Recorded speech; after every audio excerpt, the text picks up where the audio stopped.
The morning had started like any other. Sunlight slipped gently through the curtains, warming the edges of the room. Birds chirped faintly outside. And somewhere in the kitchen, the familiar sound of utensils clinking told me my mother was already awake. "Wake up, you'll be late again," she called out. I groaned, pulling the blanket over my face. 5 minutes, Mom." "You said that yesterday too," she replied, her voice a mix of annoyance and love. I smiled to myself. This was normal. This was home. If I had known what the day would bring, I would have stayed in bed forever. I finally got up, rushed through my morning routine and grabbed a quick breakfast. My father sat at the table reading the newspaper, adjusting his glasses like he always did. "You drive carefully today," he said without looking up. "I always do," I replied casually. He lowered the paper slightly and gave me a look, one of those looks that said he knew I was lying. "Speed doesn't he save time," he added. I rolled my eyes playfully. "Relax, Dad, I too be fine." My mother handed me my bag. "Come back early today." "I will," I said. Those were the last normal words I spoke to them. The road was busy, but not unusually so. Cars moved steadily, the city alive with its usual rhythm. Turned up the radio, letting the music fill the silence. For a moment, everything felt perfect. Then my phone buzzed. I glanced at it. Just for a second, that's all it took. When I looked back up, everything changed. A truck. Too close, too fast, too late. The sound of impact was deafening. Metal screamed as it twisted. Glass shattered into 1,000 pieces. The world spun violently like I had been thrown into chaos itself. My body jerked forward the seatbelt, digging painfully into my chest. My head hit something hard and suddenly, silence. I don't know how long I was unconscious. Seconds, minutes, hours. When I opened my eyes, everything was blurry. There was smoke. A strange burning smell filled the air. My ears rang loudly, drowning out everything else. I tried to move. Pain exploded through my body. I couldn't breathe properly. I couldn't think clearly. I could only feel fear. Voices started to break through the ringing. "Call an ambulance." "Is he alive?" "Oh my God." Hands tried to reach me through the broken window. Someone shouted instructions. Another person kept repeating, "Stay with us. Stay awake." I wanted to respond. I wanted to say I am here, but my voice wouldn't come out. Far away I heard sirens. They grew louder, closer, closer, until they were right beside me. Paramedics rushed in, their movements fast and precise. "He's losing blood.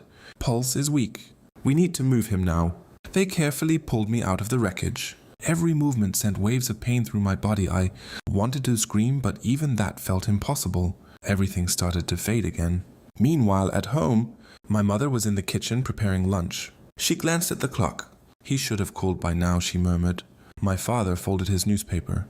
"He is probably busy," but something didn't feel right. Mothers always know. The phone rang. It wasn't my number. My mother picked it up. "Hello." Her expression changed instantly. The color drained from her face. What are you saying?" My father stood up immediately. "What happened?" Her hands began to tremble. No, that's not possible." The phone slipped slightly from her grip. "There's been an accident." The words echoed in the room like a nightmare. My father grabbed the phone. "Where? Which hospital?" His voice was steady, but his eyes weren't. Within minutes, they were on their way. The drive to the hospital felt endless. Every red light was torture. Every second felt like a lifetime. My mother sat silently, tears streaming down her face. "Nothing will happen to him," my father said, but for the first time in his life. He wasn't sure. At the hospital, everything was chaos. Doctors rushed past. Machines beeped constantly. The smell of antiseptic filled the air. "Where is he?" my mother asked desperately. A nurse guided them. "Emergency room." They saw me, lying on a hospital bed, covered in blood. Connected to machines, barely recognizable. My mother let out a scream, a sound so raw, so full of pain it didn't even sound human. "No, this isn't my son, this can't be." She rushed to my side, holding my hand carefully, afraid she might break me further. My father stood frozen. He had never seen anything like this. Never imagined it. Never prepared for it. Doctors worked around me urgently. "He has multiple fractures. Internal bleeding. Head trauma. We need surgery immediately." "Save him," my father said quietly. "Do whatever it takes." Hours passed. My parents sat outside the operation theater. Time stopped existing. Every time the door opened, their hearts skipped.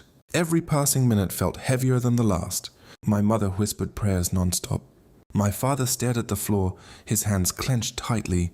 He had always been strong, but today he felt helpless. Finally, the doctor came out. They both stood up immediately. "How is he?" my mother asked, her voice shaking. The doctor took a deep breath. The surgery was successful. They both exhaled in relief. But the word hit harder than anything else. "He's in critical condition. The next 24 hours are very important." They nodded silently, because what else could they do? That night, they stayed by my side. Machines beeped steadily. Each beep meant I was still alive. Each beep was hope. My mother gently touched my forehead. "You said you'd come home early," she whispered. My father looked at me, his eyes filled with something I had never seen before. Fear. "I told you to drive carefully," he said softly. Days passed. Slowly, painfully. I drifted in and out of consciousness. Sometimes I heard voices, sometimes I felt hands holding mine. Sometimes I saw nothing at all. But one thing never changed. My parents were always there. They didn't sleep. They didn't leave. They didn't give up. My mother talked to me constantly. "Remember when you were little? You used to hold my hand and never let go. Now I am holding yours and I want to let go either." My father didn't talk much, but every day he stood beside me, silent, strong, broken inside. Weeks later, something changed. My fingers moved. "Doctor," my mother shouted. He moved, I saw it. Doctors rushed in. "Keep talking to him," one of them said. "He can hear you." My mother leaned closer. "You're strong, come back to us." And slowly, very slowly, I did. When I finally opened my eyes properly, everything felt different. Heavy, painful, unreal. The first thing I saw, my mother, crying, smiling, praying, all at once. "Yuri back," she whispered. My father stepped closer. For a moment he said nothing. Then he placed his hand on my shoulder. "You scared us." I wanted to say something, but instead tears rolled down my face. Because in that moment, I understood something I never had before. Life is fragile. Everything can change in a second. And the people who love you feel your pain more than you do. It took months to recover, physically, emotionally, mentally. But my parents never left my side. Not once. That accident changed everything. It broke us, but it also brought us closer than ever. And even today, whenever I leave the house, my father still says, "Drive carefully." And now I drive carefully.